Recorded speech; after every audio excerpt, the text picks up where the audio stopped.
दान में दिया। When word given charity,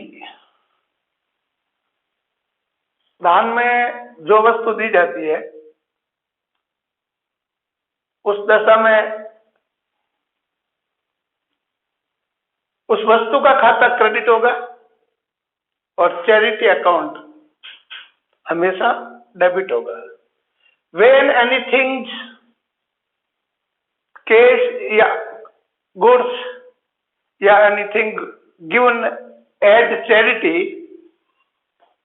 or donation, then charity account always debit and things account always credit. Entry may be charity account DR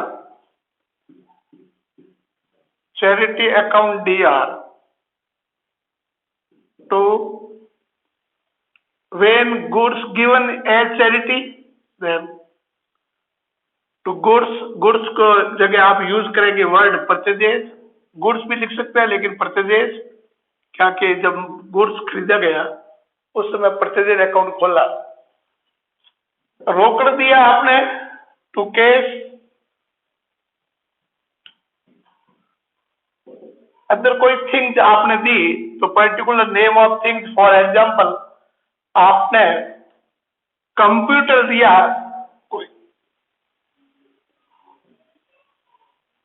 तो computer account.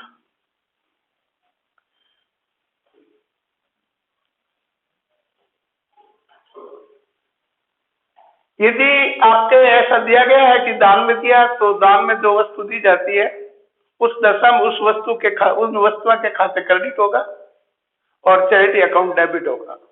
ये permanent fix है, हमेशा याद रखने का नियम लगाने की जरूरत है। चैरिटी है तो ऐसी कंडीशन में आप, ये नॉमिनल अकाउंट है, इसके रूल्स है debit the all expenses and losses, ये एक्सपेंसेस के रूप में माना जाएगा, ये डेबिट होगा। जबकि ये थिंग रियल अकाउंट है, debit what comes in and credit what goes out. जो वस्तु व्यापार में आती है उसे नामा करो, जो जाती है उसे जमा करो। ये वस्तु जा रही है और ये खर्च हो रहा है, तो ऐसी कंडीशन के अंतर्गत ये चैरिटी अकाउंट दिया तो परचेजेस कैश या कंप्यूटर। फॉर एग्जाम्पल 500 रुपए का ₹500 500 रुपए का माल एवं 200 रुपए नकद, ₹200 नकद दान में दिए।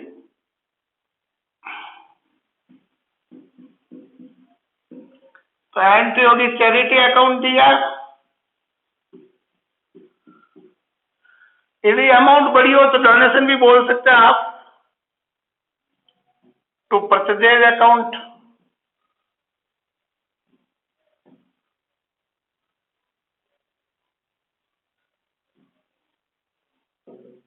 और to cash account.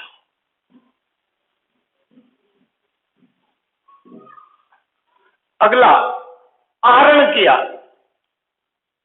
When proprietor withdrawn cash और एनीथिंग या goods for personal use from his business, व्यापार का मालिक अपने व्यापार से रोकड़ या माल या कोई वस्तु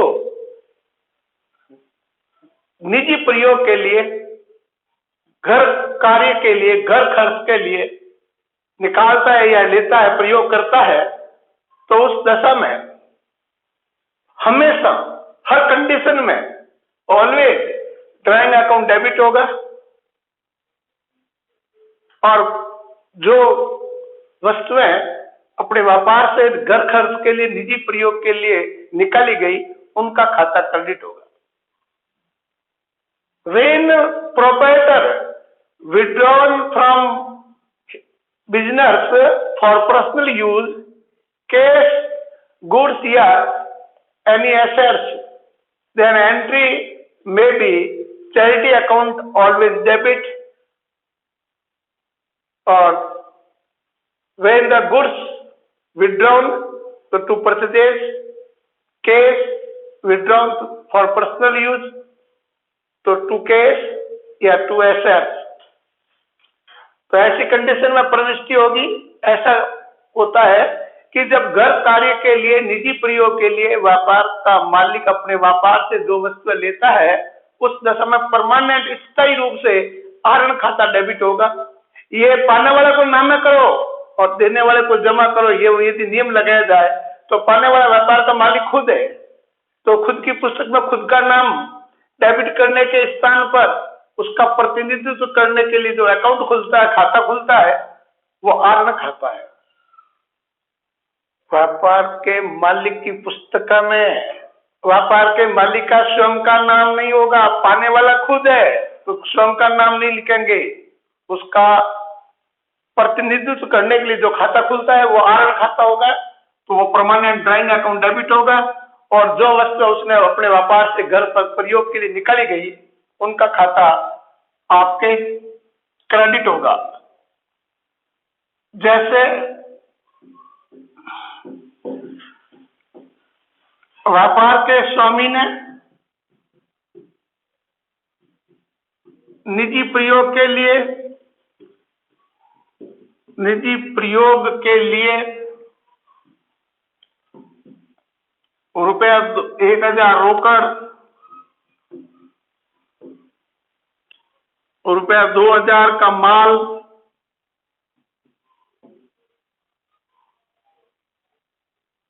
निकाला,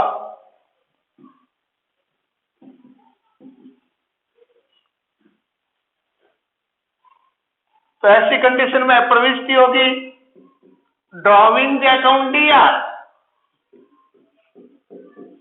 टोटल ड्रॉइंग कितना किया? 3000 रुपए, 1000 रोकड़ और 2000 का गुड्स। जो वस्तु निकाली जाती है उसका समय खाता क्रेडिट करो और ड्राइंग अकाउंट को डेबिट करो।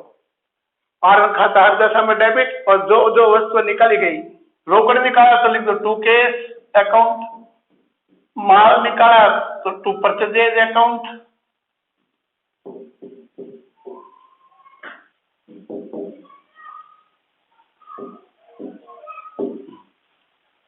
नेक्स्ट,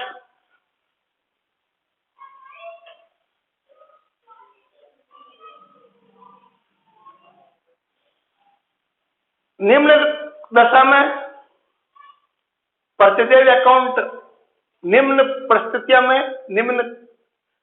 में परचेज अकाउंट हमेशा क्रेडिट होगा, और वे कंडीशन जो है, वे सारी कंडीशन परिस्थितियां होगी, उनके जो भी अकाउंट होंगे वे सारे डेबिट होंगे।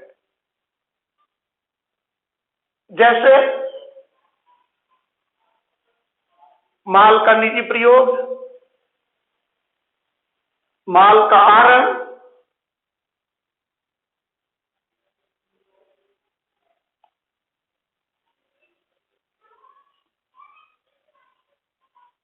माल दान में दिया, माल चोरी चला गया, माल मुक्त नमूने में दिया, माल दान में दिया, माल चोरी चला गया, माल मुक्त नमूने में दिया, माल बाढ़ से नष्ट हुआ, माल सुनामी से नष्ट हुआ।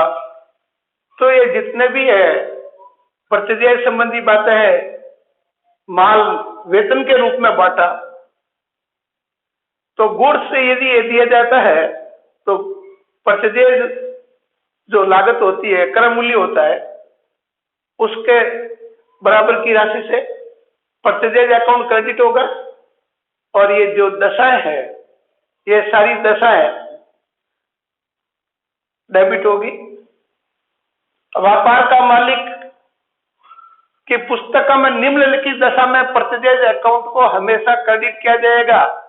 इन these conditions purchase account always credit और conditions accounts are always debit. For example, माल का, for example goods personal use given in charity, free sample,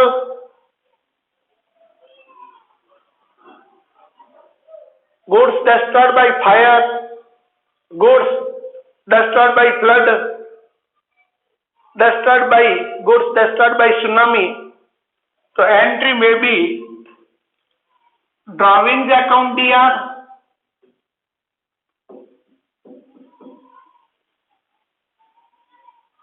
दान में दिया charity account DR, goods given as charity, free sample goods given free sample तो free sample account DR,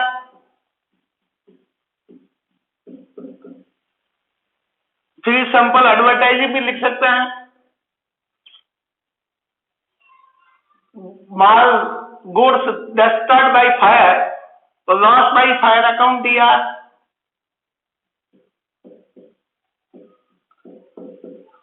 destroyed by flood loss by flood account D R,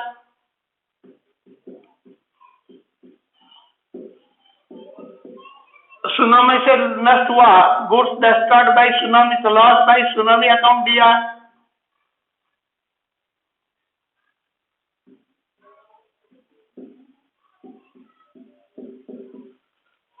to purchases. In all conditions, goods distributed as charity,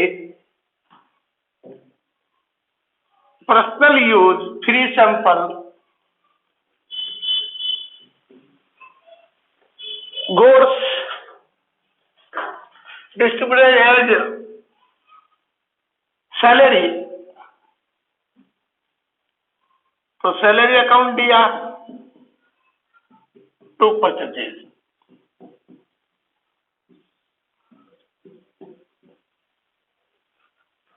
next,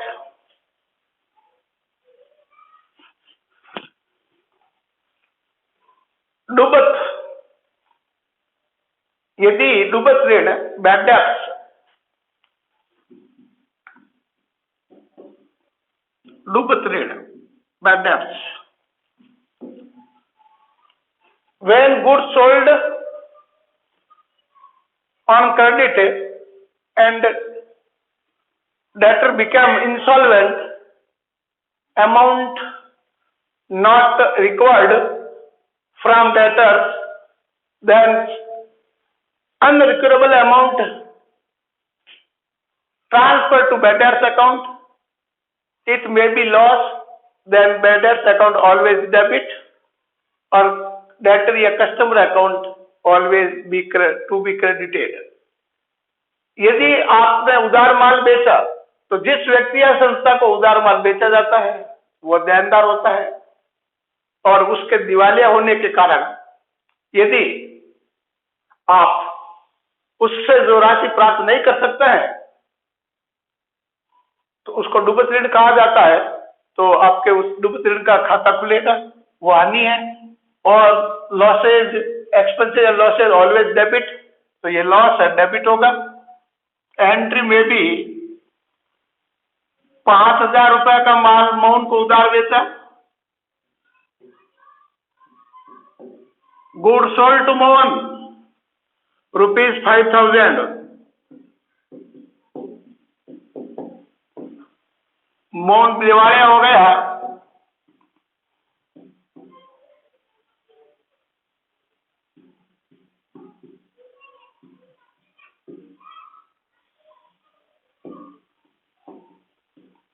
उससे 40% राशि वसूल हुई।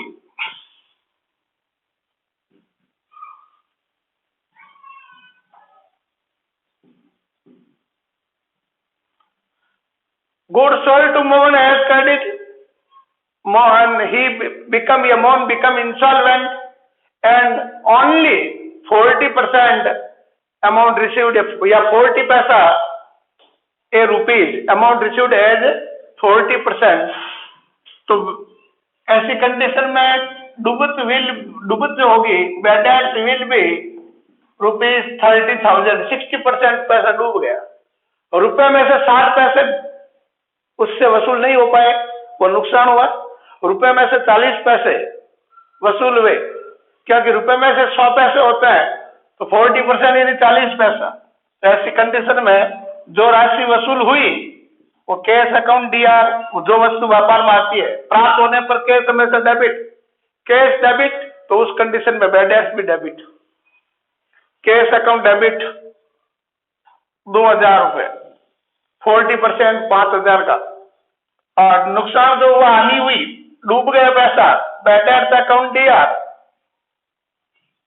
वो है 60%, 3000 sorry. और तो debtor का नेम है मोहन, टू मोहन अकाउंट 5000। ये आपके डूब गया था और इससे वसूल हुए, उसकी प्रविष्टि हुई।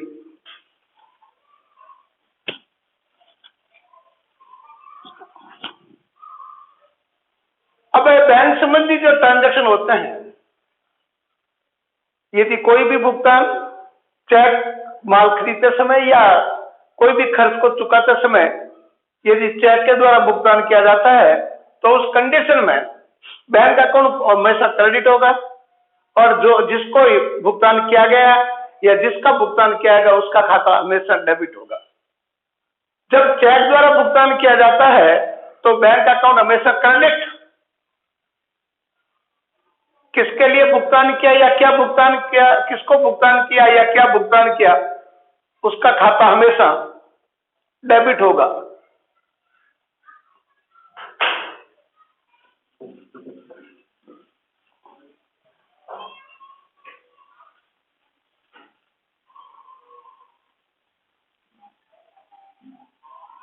₹5000 का माल खरीदा,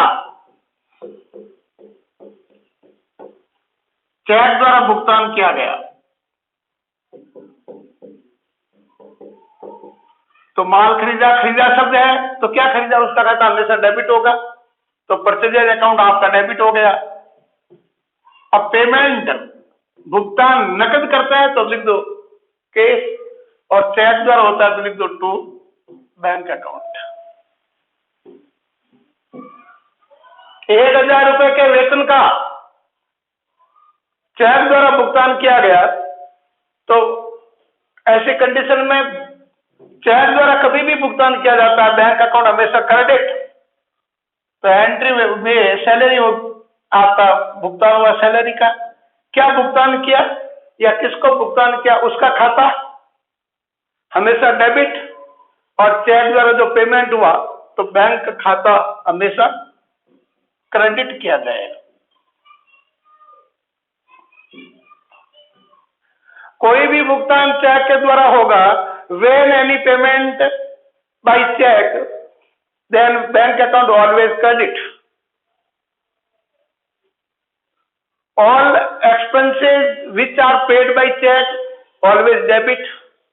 Yeah, if any goods assets purchased and then paid by check, then the name of particular assets or goods in purchase account always debit, और बैंक अकाउंट ऑलवेज क्रेडिट। जब बैंक में व्यापार का जो मालिक होता है उसका बैंक में जो खाता होता है, तो बैंक में आपके व्यापार के लेन देन के लिए जो खाता खुलता है उसको क्या कहा जाता है, करंट अकाउंट, चालू खाता।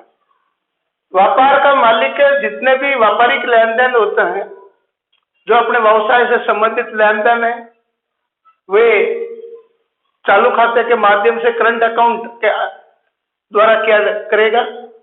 अब करंट चालू खाता जब बैंक में खोला जाता है तो उस दशा में करंट अकाउंट नहीं लिखा जाता है। व्यापार में व्यापारिक लेन देन के लिए जो खाता खुलता है उसको चालू खाता तो कहा जाता है, लेकिन व्यापारी अपनी बहिया में जो भी डेबिट या क्रेडिट करता है उस समय उसका नाम लिखता है बैंक अकाउंट। बाकी दूसरे जो खाते खोले जाते हैं बैंक में, saving bank account, fixed deposit account, recurring account, जो भी अकाउंट खोले जाते हैं वो पर्टिकुलर नाम से उस खाते को डेबिट किया जाता है और कैश को क्रेडिट किया जाता है। जब चालू खाता बैंक में खोला जाता है तो बैंक अकाउंट डेबिट होगा।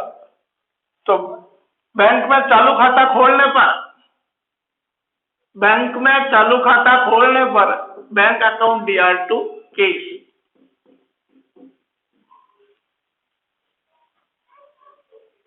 नेक्स्ट, बैंक से व्यापार के लिए यदि कोई राशि निकाली जाती है तो उस दशा में cash account DR to bank होगा।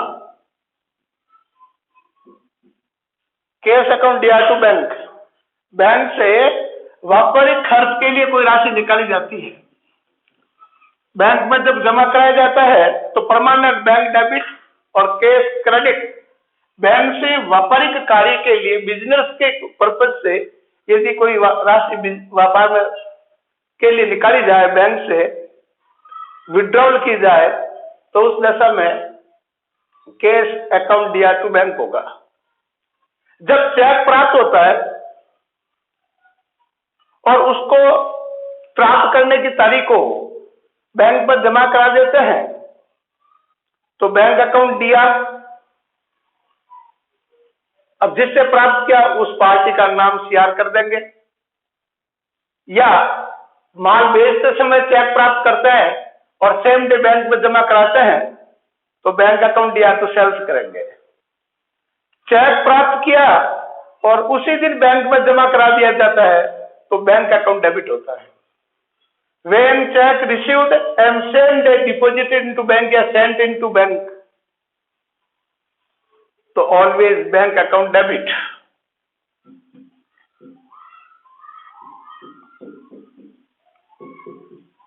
अब आप जिस पार्टी से प्राप्त किया था पर्टिकुलर नाम लिख देंगे, टू डेटर्स, जिस डेटर से देनदार से चेक प्राप्त किया, या माल रोकड़ बेचा और उसमें आपको चेक प्राप्त हुआ तो उस कंडीशन में सेम डे बैंक में जमा कराते हो तो bank account DR to sales होगा। माल बेचा और चेक प्राप्त किया, good sold and cheque received same day deposited into bank, then entry में be bank account DR to sales. When any check received from debtor and same day deposit into bank, so entry may be bank account DR to debtor.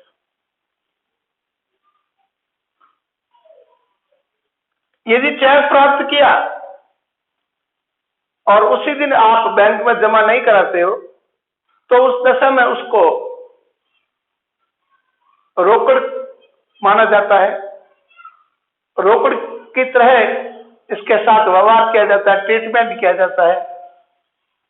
उस दशा में entry होती है cash account DR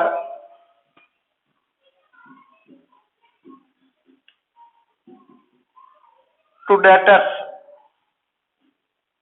या माल बेचा उस समय प्राप्त किया, चेक प्राप्त किया, माल बेचा उसी समय और बैंक में जमा नहीं कराया सेम डे तो टू सेल्स। चेक प्राप्त किया और सेम डे बैंक में जमा नहीं कराया तो उसको रोकड़ माना जाएगा। रोकड़ की तरह उसके साथ व्यवहार ट्रीटमेंट किया जाएगा और cash account DR to sales entry होगी। या डेटर से चेक प्राप्त किया और उसी दिन बैंक में जमा नहीं कराया तो cash account DR to debtor होगा। When check received but not deposited into bank same day, then treated as cash या assumed as cash, and entry may be cash account DR। अब जिस पार्टी से चेक प्राप्त किया to debtors या cell हो तो टू सेल्स।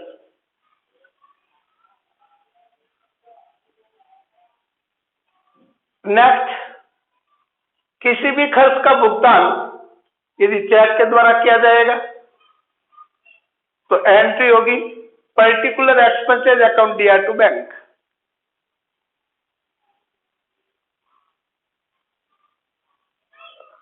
घर खर्च के लिए यदि वो अपने व्यापार के चालू खाते से बैंक से राशि निकालता है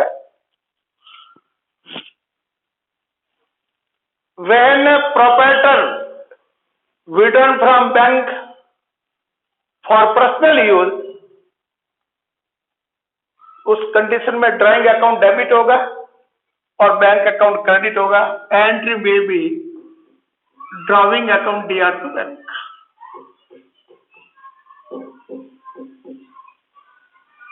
घर खर्च के लिए यदि बैंक से निकाला जाए तो drawing account DR to bank. यदि व्यापार के लिए निकालेगा तो कैश डीआर टू बैंक। घर खर्च के लिए निकालेगा तो drawing account DR to bank. Drawing account DR to bank घर खर्च के लिए। पर्सनल यूज, यदि उसके चालू खाते में जमा रकम पर बैंक ब्याज देती है तो इसके लिए इनकम है। Bank account DR to interest. आय होगी यदि उसकी बैंक में जमा राशि है और उस चालू खाते में जमा राशि पर बैंक ब्याज देता है तो bank account DR to interest account.